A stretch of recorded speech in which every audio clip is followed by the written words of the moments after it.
What is up, bros and broettes? I'm Inkslasher, and today is a sad day. Today, the Blackout Beta is over, which sucks because I was really enjoying the beta. Honestly, this probably was the most fun I've had in any beta for not only Call of Duty, but any video game ever. But now that it's over, what I thought I would do is give you guys a full review of everything I thought about the Call of Duty Blackout Beta. And as you guys can clearly tell from how I started this video, I really enjoyed it. Honestly, at the beginning of the beta, I gave it like an 8 out of 10.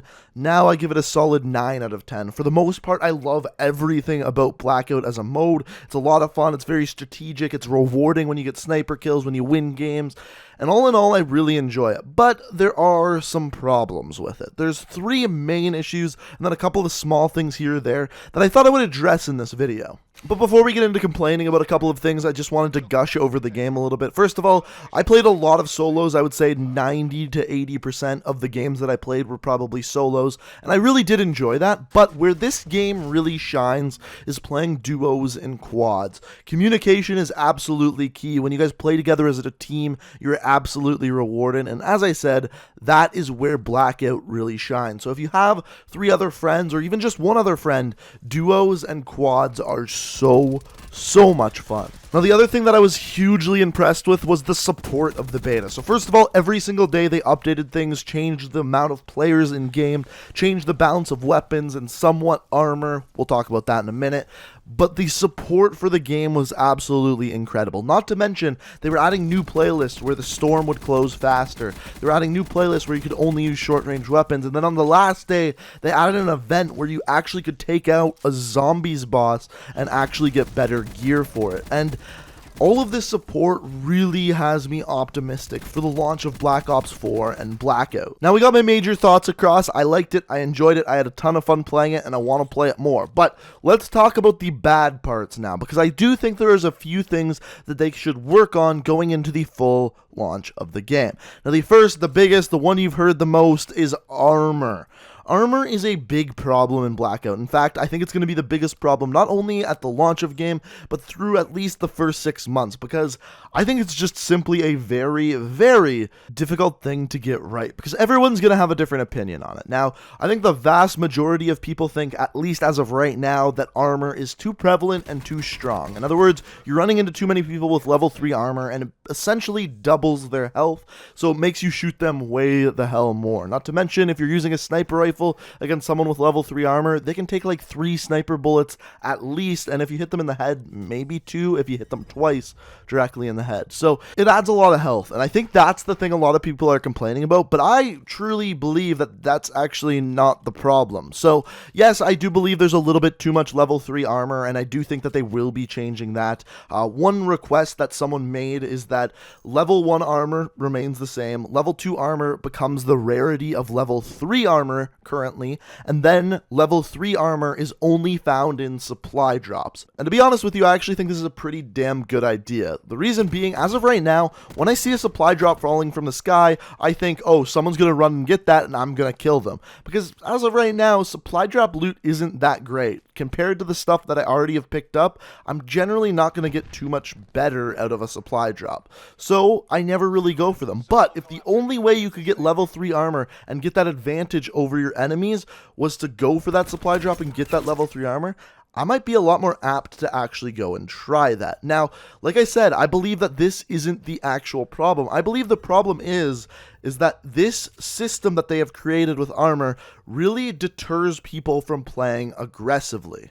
So I said this on Saturday, I'll say it again, the system that they currently have set up doesn't work for playing aggressively. Because if I have level 2 armor and I see someone, I run at them, get in a gunfight, chances are they're going to break my armor. Just the way it works, my armor is either going to be broken or at least very damaged. And if I kill them, their armor is probably going to be gone unless I kill them with a headshot. If I kill them with a headshot, their armor is probably going to be very heavily damaged. What this means is that after I get in that gunfight, I'm already at a disadvantage because I've lost armor, probably lost health, and lost gear if I used a grenade and stuff like that. Now, generally speaking, this isn't a big deal. You kill the person, you can go to their body, you can pick up health, you can pick up ammo, even equipment, and get that back. But the one thing you can't get back is armor. And because armor adds so much extra health, it's a big deal to actually lose that. So by getting into that gunfight, it puts you at a disadvantage for your next gunfight.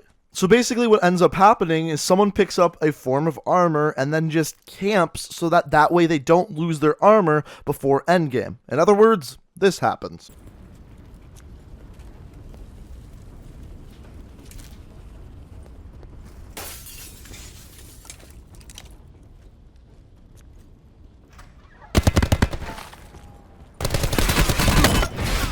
Lots to discuss here, gentlemen. RTB for AAR and debrief.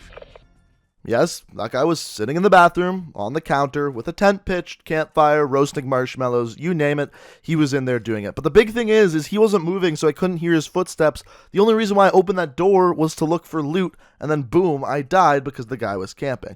So the system that they have set up for armor is creating situations like this. Now, I've heard the argument of people saying, well, this is a battle royale game, the name of the game is win, and some people will get to that win by simply camping, playing passively, getting good positions, and I think that's a fair argument, but generally speaking in battle royale games, the point of playing aggressively, killing a lot of people, is to give you a big advantage by having better weapons, better gear, better loot at the end of that game, and this system is not doing that. It's deterring people from doing that.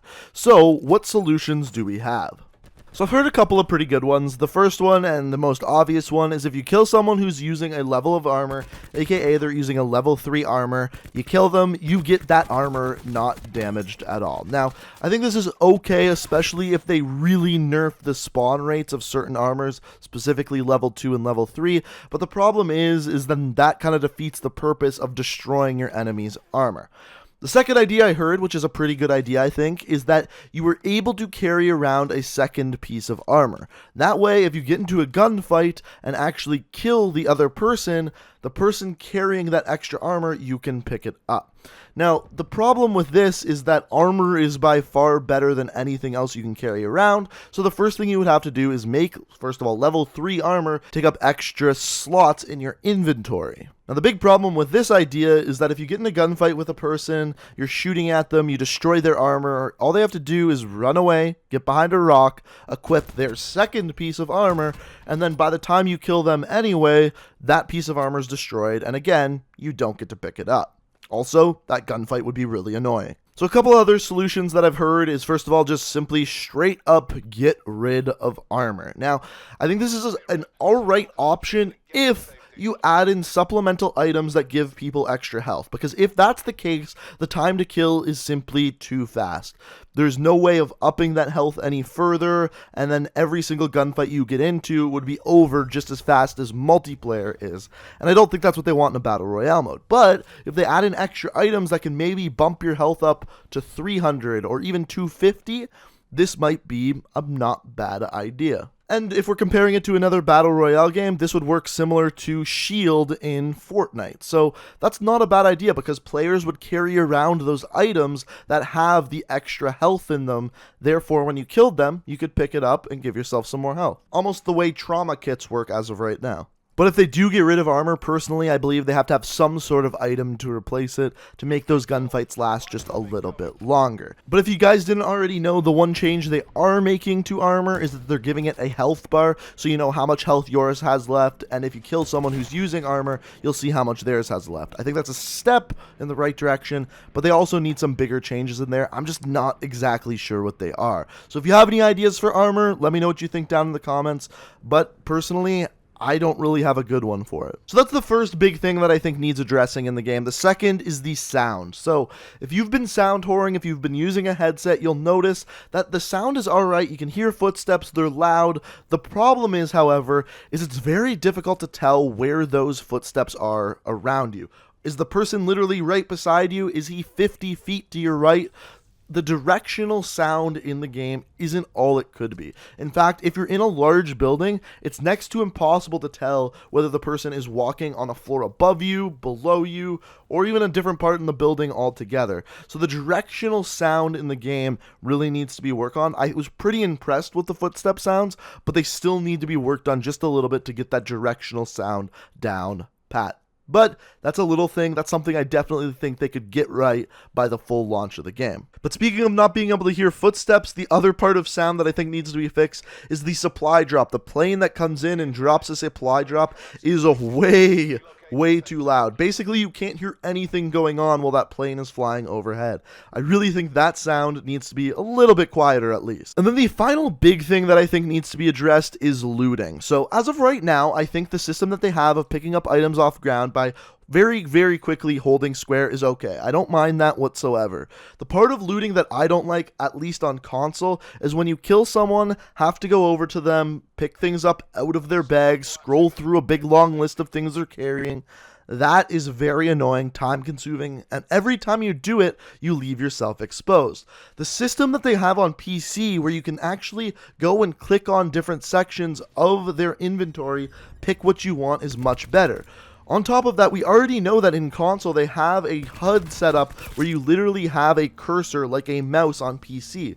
So I think it would be interesting to actually try out that inventory system, the PC inventory system on console. Maybe it doesn't work altogether. Maybe that's why they don't have it in the console game, but I would at least like the option to give that a try. But if that option sucks on console, you have a couple other options. The first one is just when you kill someone, they just drop all their gear on the ground, kind of like Fortnite.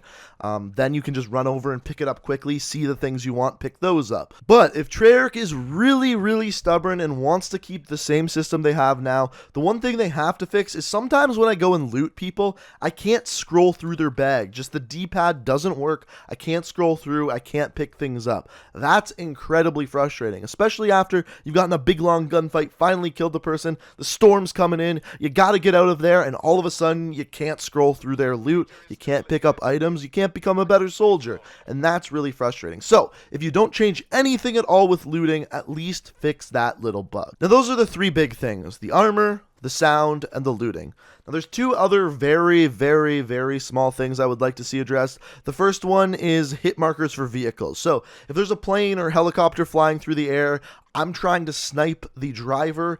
I can't really tell if I snipe the driver or the plane unless the person in the plane is wearing armor. So I think there should be a different color hit marker if you hit the actual vehicle. Make it green, make it blue, whatever it is, just don't make it white. I think that's a pretty simple solution for that. And the final thing, this is a very small thing, it doesn't happen very often, but it was a little bit frustrating when it did happen, and that is if you're shooting someone who is running through the storm and they die from damage from the storm, I personally believe that the person shooting at them should get the kill, because as of right now, they don't. The storm gets the kill, and you don't get +1 kill. So personally, if you're shooting someone, they die in the storm, the last person to shoot them or deal damage to them should get the kill. Now, if the storm deals 150 damage to them and just kills them outright, then that's when the storm gets the kill. But I think the best system for that is the last person to damage them gets that kill.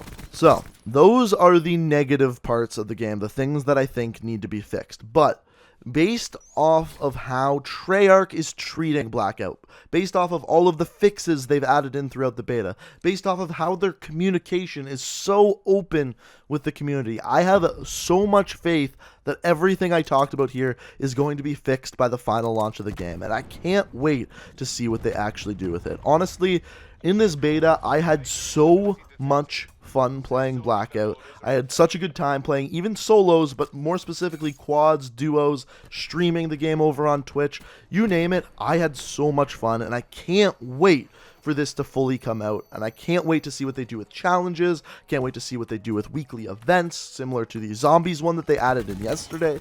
I just can't wait to get my hands on this, and I'm really sad that the beta is over now. But let me know what you guys think down in the comments. If you enjoyed the video, I'd very greatly appreciate it if you could hit that like button. If you're new to the channel, like what you see, and want to stay up to date on all my videos, the best way to do so is hit that subscribe button and make sure you have notifications turned on. But guys, thank you so much for watching. I hope you enjoyed the video, and until next time, peace out. Paradigm.